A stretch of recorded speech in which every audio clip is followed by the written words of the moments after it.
Bienvenidos a LPF Podcast, capítulo 1. Voy a contarles rápidamente el menú del día para que estén bien informados y después vamos a pasar ya a toda la información que vamos a detallar.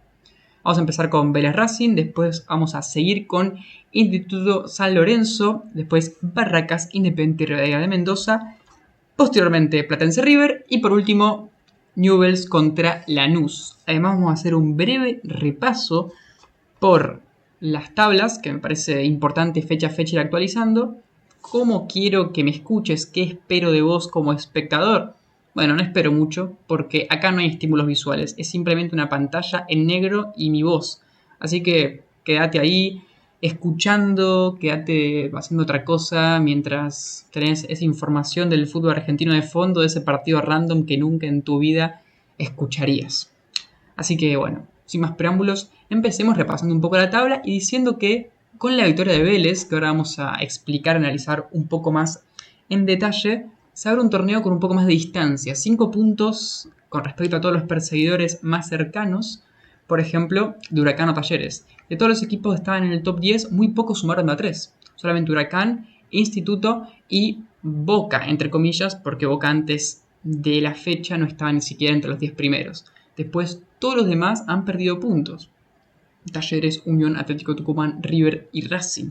Por tanto, fue una muy buena fecha para Vélez. Y en cuanto a la lucha por el torneo, si bien todavía faltan muchísimas fechas, fue un buen paso para el Fortín. Después vamos a repasar las tablas de las Copas Internacionales, donde después de esta fecha Racing se quedó fuera parcialmente de la Copa Libertadores. Tenemos a Vélez, Talleres, River y Godoy Cruz hasta ahora en clasificación a la copa más importante junto con Estudiantes, que estuvo en la Copa de la Liga puntero. Y después de la Sudamericana se tenían clasificando Boca, Huracán, Unión, Instituto y Argentinos Juniors, además de Racing, claro está. Lo más importante, al menos para mí, lo más divertido sería repasar rápidamente el descenso, donde teníamos a Tigre que estaba último a 4 puntos de todos los demás equipos, que con su victoria contra Atlético Tucumán ahora está a solamente un punto de Sarmiento. Está en una cada vez lucha más encarnizada, al menos por el descenso por tabla general. Aunque, obviamente, bueno, capaz que los descensos ni existen, así que puede ser que todo este análisis termine siendo en vano. Cuanto a los promedios, acá tenemos Independiente Rivadavia que todavía y como hace un montón de tiempo sigue en el último lugar, aunque eso lo vamos a hablar un poquito más adelante en cuanto a su rendimiento puntualmente en el partido de Independiente. Ahora sí, empecemos con lo que a mí más me interesa, que son los partidos puntualmente dichos, empezando por la victoria de Vélez contra Racing.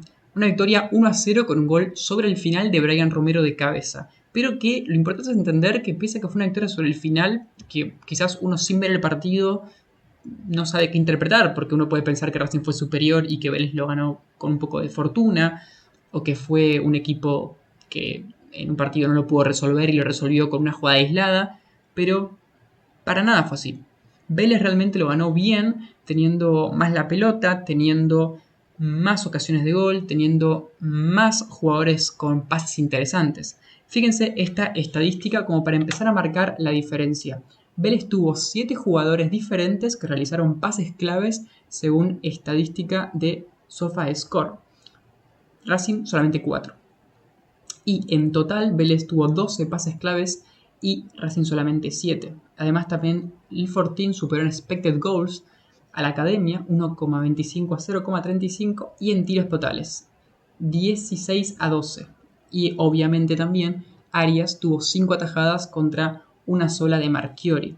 Estos datos obviamente hay que tomarlos siempre con 1000 pinzas y analizarlos dentro de un contexto de un partido que ahora vamos a detallar un poco más, pero sí son una buena base teórica para de ahora en más ir hablando de todo lo demás.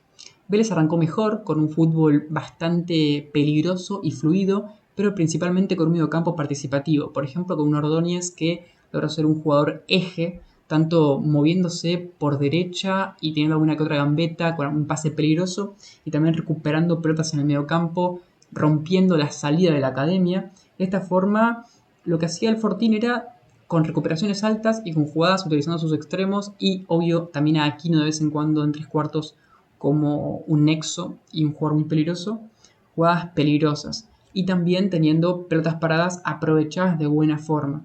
Digamos que teníamos muchos jugadores que participaban y por esa razón la estadística que hablamos al principio de pases claves. Entre ellos ya dijimos Ordóñez, Aquino, Bouzat, eh, también Thiago Fernández, García como lateral derecho proyectado. De esta forma tenían un primer tiempo y también un segundo donde tenían muchas más ocasiones. Por su lado Racing, la principal calidad que tenía era la de Quintero en las pelotas paradas y en sus remates de larga distancia, que obviamente es un recurso valioso y no es que valga menos que otro tipo de jugadas, pero sí hablan menos de un juego colectivo o de un mérito como equipo. Simplemente, bueno, unas jugadas que tienen un criterio distinto. Hablando puntualmente del gol, podemos mencionar que arranca con Aquino por izquierda, con un regate muy bueno, un pase a Fernández, un buen centro y un excelente movimiento de Brian Romero que pone el 1-0. En resumen, un partido con una superioridad clara de principio a fin, con un juego que no solamente no sufría mucho en defensa, sino que también era peligroso en ataque, con muchos nombres en buen nivel, tanto a nivel defensivo en recuperaciones como ofensivo en creatividad, y el resultado que llega sobre el final. Pero no porque no hayan podido, sino porque, bueno, se dio de esa manera. Creo que llegó sobre el final como el fruto de una construcción que se dio a lo largo del tiempo. Así que en ese sentido, felicito a los de Vélez porque no solamente ganan estos partidos importantes, al menos este, como también lo hicieron contra Estudiantes o contra San Lorenzo, por ejemplo, sino que los ganan mereciéndolo. Y es lo que al final de cuentas te permite seguir construyendo. Para Racing, problemas, porque era un partido de estos para dar un buen golpe y empezar a pelear un poco más. Aunque igual es como están en la Copa Sudamericana, todavía tienen otra cosa en la que pensar. Creo que era un torneo que por cómo está configurado al día de hoy, cualquier victoria de este tipo te puede dar un título. Y algo es un título para River o para Boca, que están un poco acostumbrados a ganarlo, y otro para Racing, que cada título es importante. Pero esto sería lo que termina culminando este análisis de Vélez contra Racing. Continuamos ahora con un partido que quizás pasó un poco desapercibido, lógicamente, como pasa casi siempre en el fútbol argentino con todos los partidos del mundo, que es Instituto contra San Lorenzo. Y claro, súper importante la victoria de La Gloria, que venía de perder puntos contra Central Córdoba, contra Barracas, equipos que evidentemente están en otra zona y perdiendo por tanto pisada a Vélez. Por esta fecha pudo recortar un poco a otros equipos que están en esa parte alta y al menos que no se le aleje mucho más del Fortín. Igual creo que es un equipo que lo podemos destacar como un posible candidato a sorprender el año que viene. Más que nada Copa Sudamericana, me imagino yo, pero no para pelear el torneo ahora. Empezando con los datos, además de decir que obvio ganaron 2-0 de locales, tuvieron, por ejemplo, expected goals 2.48 contra 0.50 de San Lorenzo. Ya sabemos una estadística que la podemos considerar bastante buena, los expected, para medir la calidad de los ataques, en ese sentido bastante superiores. 18 tiros de La Gloria contra solamente 7. Y fíjate este dato que me parece a veces hasta más importante o más esclarecedor que el de un tiro al arco. Corners. San Lorenzo tuvo solamente un corner en todo el partido, pese a que por un largo tramo fue perdiendo. Es interesante porque Instituto tuvo 8 corners y obviamente parece que me estoy metiendo en un pantano de una estadística ultra específica que no sirve para nada, pero en realidad es interesante verlo de esa forma, porque si encima que no tuviste tiros, tampoco tuviste ni siquiera una pelota parada generada, significa que evidentemente no pudiste tener demasiado fútbol ofensivo. Recuerden que todas las estadísticas las pueden corroborar y chequear en SofaScore. Otro dato que me parece ultra graficante es el de toques en el área penal. Esto ya nos metemos en la capacidad para llevar la pelota a una zona muy peligrosa como puede ser esa zona tan importante, tan nuclear, ¿no? Como puede ser la del área del arquero, el área chiquita. San Lorenzo tuvo tan solo 7 toques de sus propios jugadores en el área de Rofo, pero en cambio Instituto tuvo 35 toques en el área de el Chila Gómez, que por cierto tapó bastantes pelotas importantes. Esa misma estadística, si la pasamos a pases en el último tercio, también es muy favorable para Instituto. Me parece importante porque La Gloria no es un equipo que se caracterice por ser demasiado dominante en este tipo de números. Al contrario, es un equipo que suele ser muy efectivo, suele ser difícil en defensa y ganar partidos a través de un juego vertical y muy inteligente. pero en este caso no solamente ganaron a través de ese tipo de juego que hacen, sino que también lo hicieron dominando al rival. O sea que esto habla bastante mal de San Lorenzo, pese a que obvio que pasa por un peor momento que la Gloria. Hay que hablar un poco más puntualmente del partido, donde Instituto arrancó mejor, más peligroso, con un Lodico como un buen distribuidor, como un Puebla movido en cuanto a movilidad de juego, por izquierda por derecha, pivoteando, cabeceando, pero principalmente yo destacaría a Gregorio Rodríguez, extremo derecho que con un gran desequilibrio empezaba a romper mucho a los laterales de San Lorenzo y tirar centros bastante venenosos. La realidad es que no vino el gol de la mano de una jugada demasiado colectiva, pero sí venía dentro de un contexto que era más favorable para el Instituto. Entra dentro de ese tipo de sensación o de conclusión de decir, ok, no es que hubo un patrón de juego que te llevó a un final feliz, pero sí hubo una intensidad que cumple al final de cuentas con ese gol. El 1-0 es un gol de pelota parada y en la segunda pelota una pelota parada. O sea, un gol completamente random, pero que San Lorenzo marca mal en la segunda vez. Y demasiado curioso el dato de que es Muniain el que queda mal parado. Y bueno, termina metiendo gol Requena. En ese momento del partido creo que era justo el gol. Después del 2-0 es ya en un momento del partido muy avanzado, sobre el final, donde encuentra un pase, si no me equivoco, Lodico, para Lázaro, que queda casi en offside, pero San Lorenzo no llega a tirar bien la línea, queda muy abierta la defensa, y después de una pared para Russo es el 2-0, pero una jugada en la que simplemente con verla ya te das cuenta de la debilidad defensiva del Ciclón. Casi todo, antes de terminar este análisis, quiero defenderlo un poco, porque creo que si bien tuvo un partido flojo en cuanto a números y también en cuanto a lo que pasó cuando atacaba eh, la Gloria, quiero decir que de todas formas tuvo sus cositas y tuvo pocos ataques, pero fueron, dentro de esos pocos que tuvo, bastante peligrosos. Hay otros partidos en los que hay equipos que tienen pocos ataques o tienen muchos más que los que tuvo San Lorenzo, pero hay muchos que son muy relevantes, más que nada en cuanto a la estadística de tiros. Pero en este caso San Lorenzo tuvo algunas jugadas bastante interesantes, como por ejemplo a una de Cuello combinado con Baez, digamos el típico tándem de extremo junto con lateral.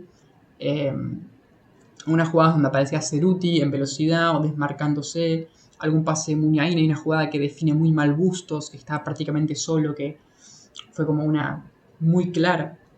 Hay una que también salva a Requén en la línea, que define Bustos. Bueno, hay varias jugadas, pero algunas de ellas que eran realmente claras.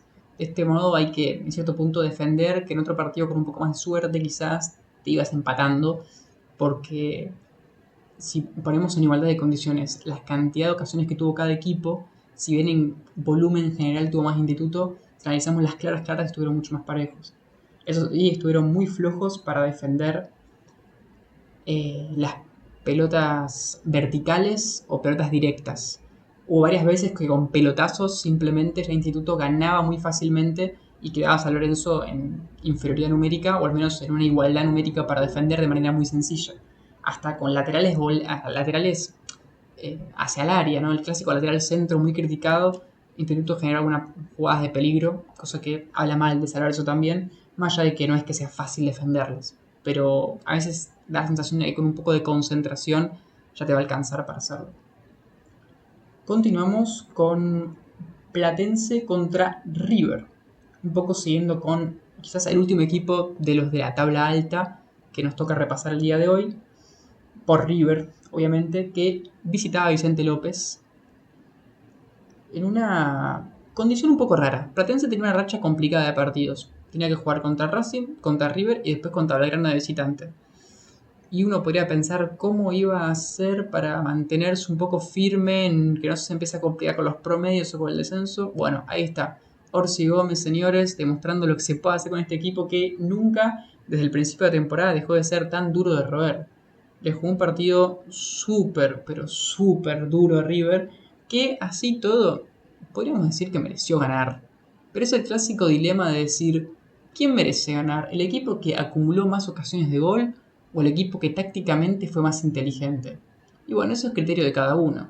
Yo prefiero elegir el criterio de la táctica, pero entiendo que un hincha de River pueda pensar que tuvieron mala suerte o que quizás merecieron más.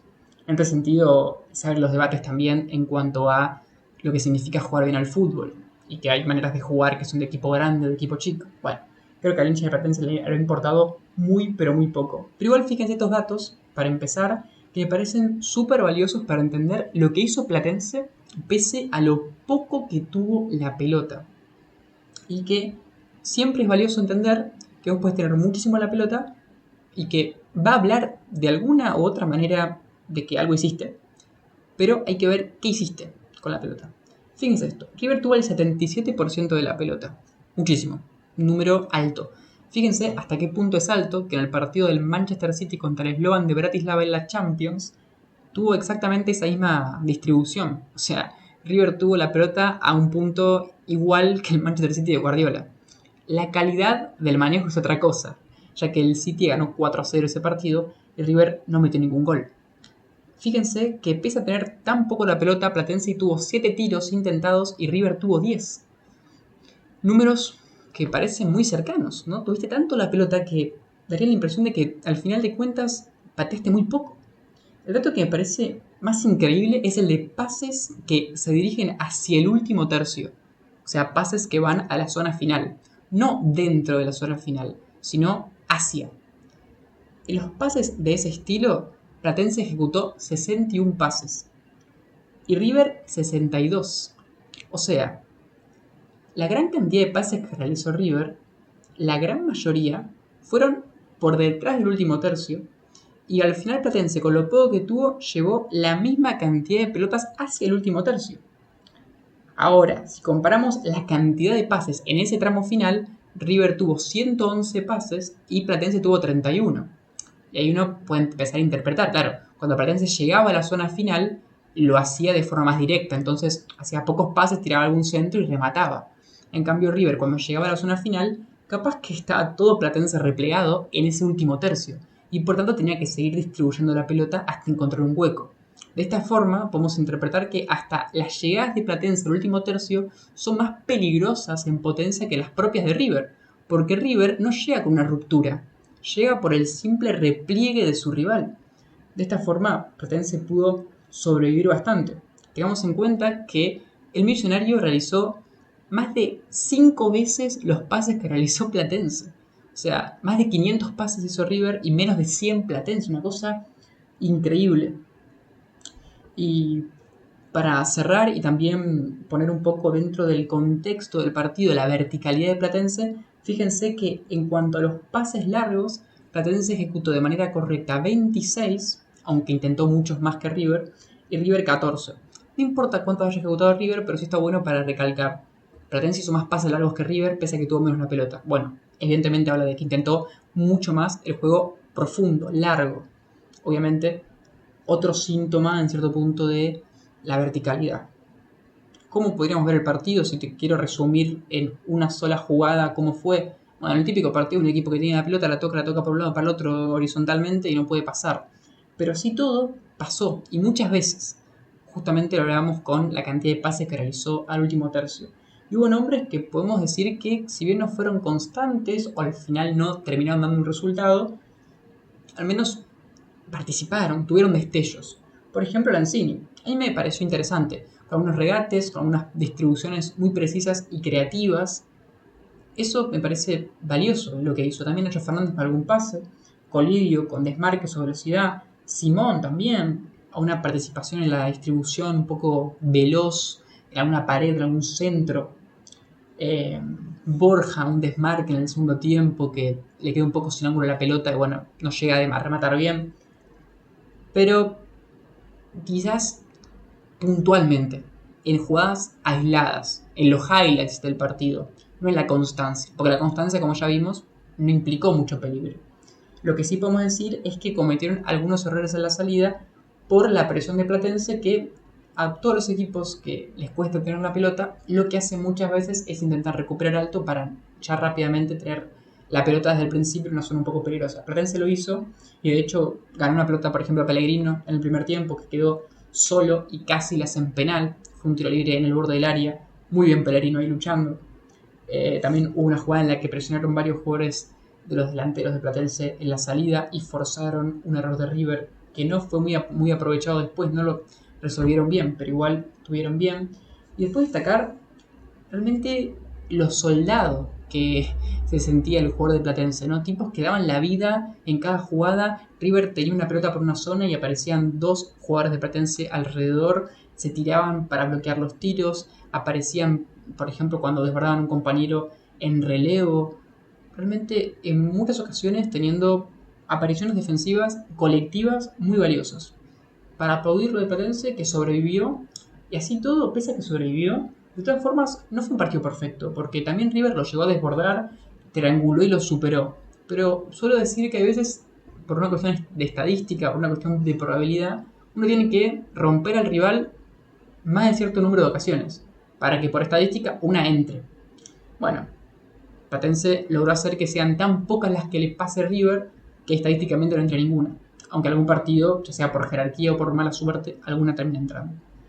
De esta forma terminamos con Platense River. Para Platense le resirve un empate contra un equipo así y en un contexto así me imagino que puede ser hasta celebrado o al menos con cierto orgullo. A River, bueno, está en la Libertadores, ¿no? Está con la mente en otro lado quizás, aunque todavía falta para que jueguen en la Libertadores.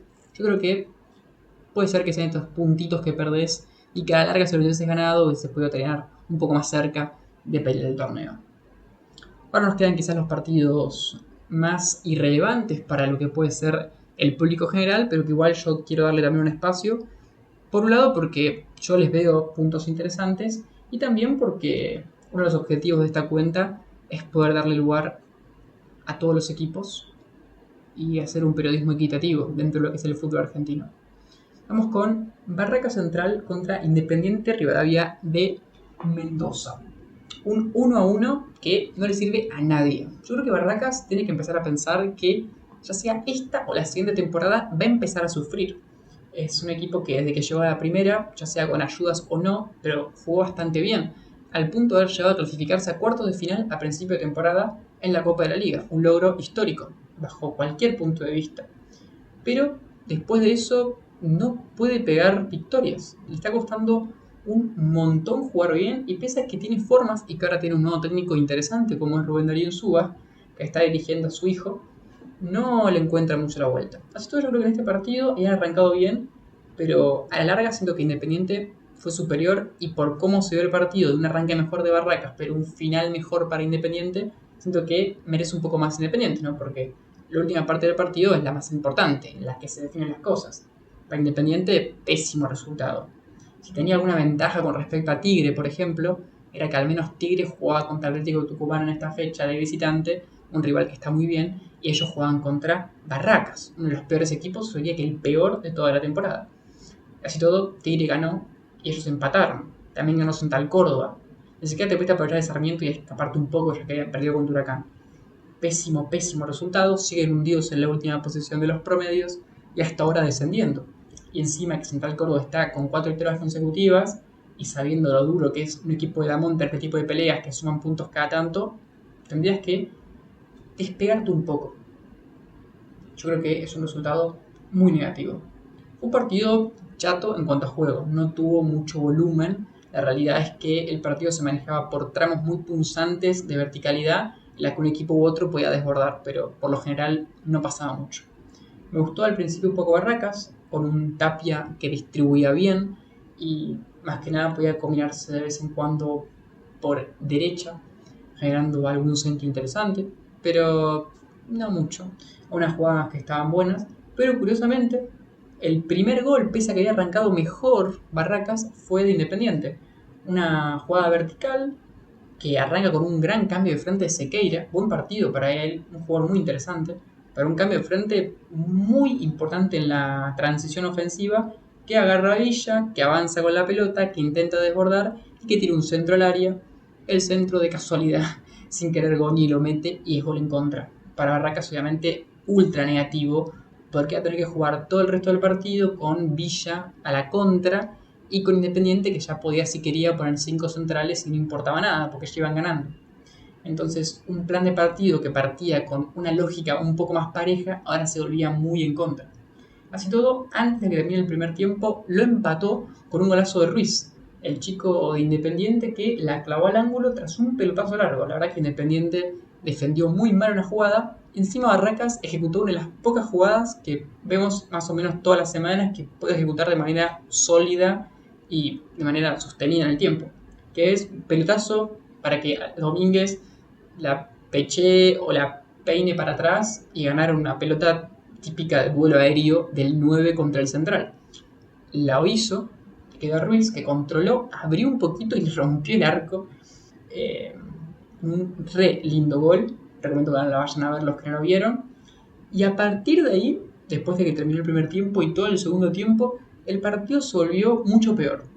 Y es raro porque uno podría pensar que a partir de ese momento Barracas iba a jugar más agresivo, iba a arriesgar más, porque Independiente también iba a arriesgar más, porque ambos querían ganar. Y uno podría pensar que Independiente, obvio que iba a tener quizás más espacio, por un Barracas más liberado, pero al contrario, no porque sientan comodidad con el resultado, quizás, sino por simplemente una autoanulación o una falta de recursos colectivos o individuales. El partido entró en una meseta de no mucho, de aburrimiento, digamos. Pero en la que sí hubo una jugada de Sequeira, un remate interesante desde fuera del área que terminó en el palo, y principalmente todo el segundo tiempo contraataques, en los que para mí Independiente merece ganar, merece un poco más, porque con Villa, aunque sea, y con un pelotazo, generaba más que Barracas con la pelota, o en los intentos de Barracas sea como sea. También entró Ríos, que aportó un poco con sus regates, con una jugada que tira un tiro desde lejos. En un partido con tan poco, aunque hagas poco, haces algo y suma. En ese sentido, algo de mérito había. Yo creo que Independiente estuvo un poquito mejor. Pero a la larga, un resultado para los dos malo, que bueno, tienen que conformarse con decir que no perdieron para dos equipos que están bastante acostumbrados a hacerlo. Igual Independiente no lo entiendo porque había arrancado tan bien, con victorias, con puntajes que hacían entender de que iba a ser una temporada tranquila. Y terminaron, no sé, como cayéndose al principio con un poco de mala suerte, pero después la mala suerte llevó a desconfianza y la desconfianza a mal rendimiento. El típico efecto dominó que le pasa a todos los equipos, que bueno, a la lepra no pudo escapar. Para Barracas la temporada parece una temporada de relleno, ¿no? No está haciendo nada como para competir, y yo creo que esta temporada estaban muy capacitados para ir a la Copa Sudamericana. Tenían los puntos como para ir, pero bueno, no lo hicieron porque se cayeron mucho en la segunda mitad. Y eso que estaban jugando muy bien, pero bueno, terminaron cayendo. Recordemos, Barracas está con chance de quedar primero en su zona en la Copa de la Liga. Una cosa increíble. Y ahora toca cerrar con el último partido, que me parece el partido más injusto de todos los partidos en cuanto al resultado, que es el Newell's 2 contra Lanús 1. Un partido que estuvo a mitad de la fecha y que dio una victoria para Newell's, que también tuvo una temporada muy floja, también podríamos llamarla de relleno, porque no va a estar complicado el descenso, no va a clasificarse a copas internacionales, no va a hacer nada. Y Lanús, que bueno, está bien en Copa Sudamericana, otro equipo que podemos darle la excusita de que no le interesa mucho la liga, pero que también sería medio paradójico y contradictorio decir eso, porque realmente yo pensaría que jugaron un poco mejor que Newell's y que con un poco de mala suerte y también con polémica arbitral terminaron viéndose perjudicados y de esta forma perdiendo un partido que parecía que le iban a ganar. Lanús tiene un jugador que me parece hoy de lo mejor que tenemos en el fútbol argentino y por lo que está pasando en la Sudamericana, también en Sudamérica, que es Marcelino Moreno. Que cómo controla los tiempos del partido, cómo gambetea, cómo hace pases en profundidad, cómo remata, cómo se desmarca, hace la diferencia. Marcelino, junto con Salvio en el primer tiempo, tenía una jugada muy clara de contra, que Newell's marcaba muy mal en transición y que la desperdiciaban. Pero era un aviso de lo peligroso que podía hacer Marcelino, que pese a no manejar bien del todo esa jugada, empezaba a parecer como un arma, al menos a tener en cuenta. También teníamos a un Domínguez que se lesiona, pero que estaba empezando a aparecer muy adelantado en la cancha, no tanto lo hace siempre, pero en este caso lo estaba haciendo. Izquierdos a los centros de Newell's reaccionaba bien, con bastantes despejes. Boggio se insertaba como un buen centrador, con algún que otro pelotazo venenoso al área. Y quizás no parecía la precisión, que bueno, va a ser un factor clave en el partido. Porque Bow desperdició alguna jugada, estaba un poco mejor y no salían las cosas del todo bien en cuanto al resultado. Pero bueno, así todo, curiosamente, con una muy linda jugada, una pared clásica entre Marcelino Moreno y Ramiro Carrera, ex Atlético Tucumán, pusieron el 1-0. La típica jugada toco y me voy, específicamente esa. Imagínensela y va a ser exactamente la que están pensando, la que vieron los hinchas de Newell's en su cancha para el lindo gol de Marcelino, que, bueno, era lógico, estaba mejor Lanús. Pero ahí empezó a jugar un poco Newell's. ¿Y qué tenía? Bueno, tenía a un Carvajal que distribuía, que intentaba aplicar su creatividad. Silvetti, para mí de los mejores en cuanto a actitud, desmarques, regates, conducciones, por banda, algún centro, algún intento de tiro. Hasta que, bueno, una jugada aislada consiguen un penal.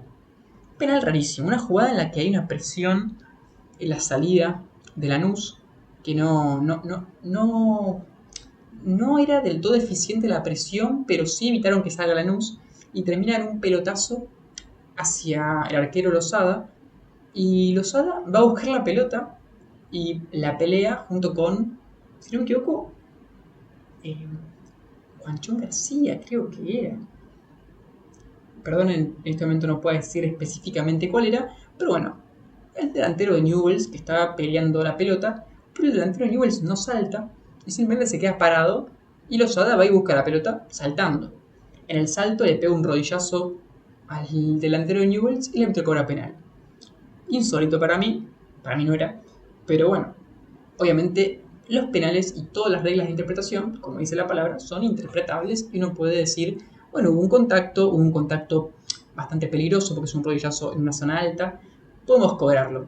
Para mí es absurdo porque el arquero fue a buscar la pelota y bueno, incluso creo que el culpable del contacto es más el jugador de Newell's, porque bueno, estaba en un lugar y en una posición de espaldas a la jugada un poco antinatural. Pero bueno, cobró penal el árbitro y empató Newell's. Y a partir de ese punto el partido se abría. Así todo, creo que Lanús no estuvo mal en ese último tramo.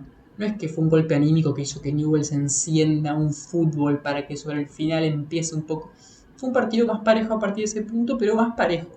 No muy bueno para la Lepra. Pero que tuvo el ingreso de Matko Milcevic, el croata que está siendo muy querido por los leprosos, que bueno, tuvo su aparición final con alguna jugada incisiva, un remate de afuera, una aparición molesta y finalmente con un golazo. Un gol fuera de contexto que le queda una pelota muy lejos y decidió pegarle porque no había muchos jugadores cerca y el tipo la clavó al ángulo.